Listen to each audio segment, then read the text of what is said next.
Okay guys, so this is a follow-up of the Victorinox rescue tool that I uploaded. So I'm not sure if it's already available, but I uploaded it just a few minutes ago. It's about the rescue tool.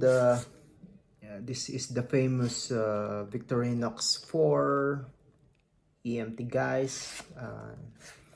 Not more on the tactical side kasi sobrang bright nung color niya, rescue red and neon yellow or green.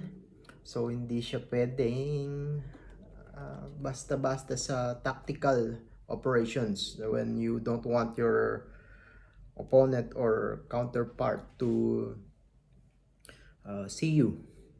So this came from an authorized dealer, but I ordered it from two sites, and this one came. So for size comparison, this is the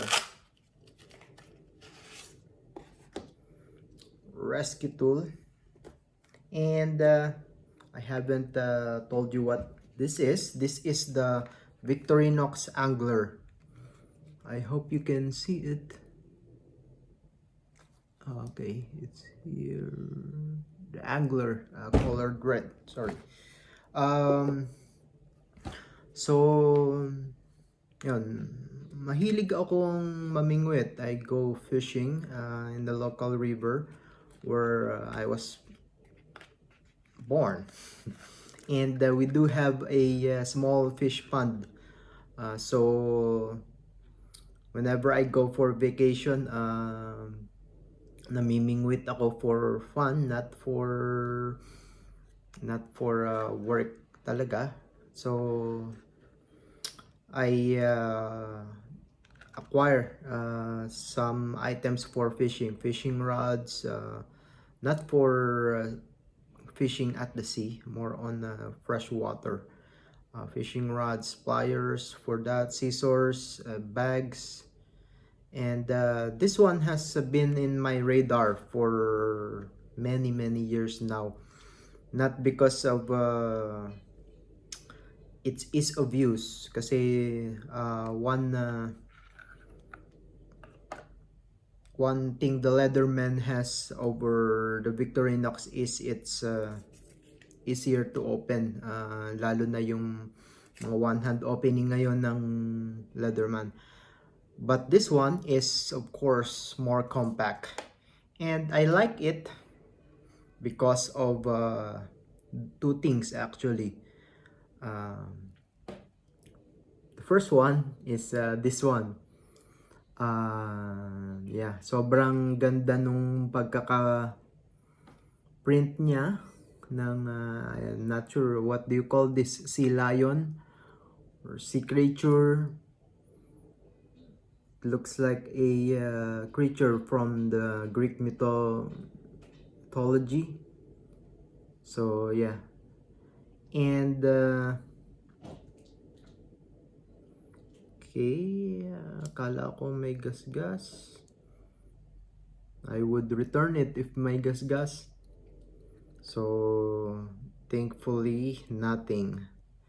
Okay, and the next one I like is this one. So the plier, kasi pag namimingwit ako or tayo, if for those na mahilig din mamingwit, we can get the hook. Medyo mahaba siya compared sa Leatherman. So this is what I will use for getting the hook off of the fish. So si Leatherman, meron din siyang pliers. The Style PS, meron ding maganda rin yon kasi may built-in carabiner. But this one, see, if I'm holding it like this, medyo unstable na yung yung kamay ko if I'm getting inside the mouth of the fish. And this one naman, mas madudukot ko yung kung malalim yung hook. So that's what I want, what I like about this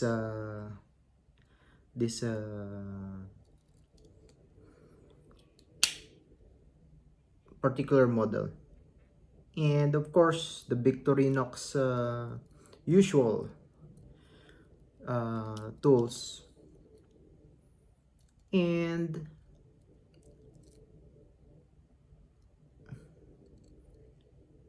yeah, that's it.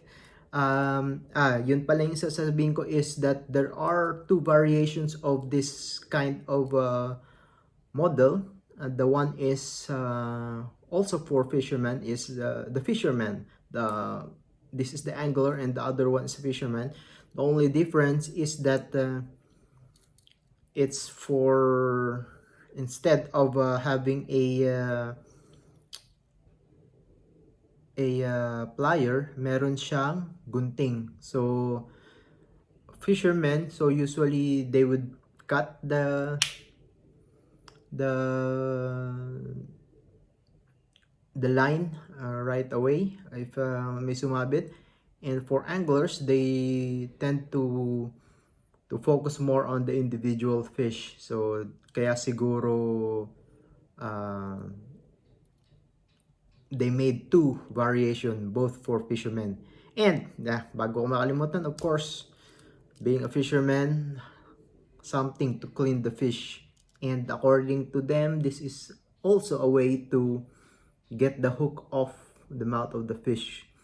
So scoop it and catch it here. So that's it, guys. 2 Victorinox in a day. So I'll put it in the box and put it in our page, EDC Gears and Stuff Facebook page. We do have some listings there for EDC Gears available in Makati for pickup. Please do like and subscribe to this channel if you haven't do so. And again, thank you, and be notified for next video. Thank you.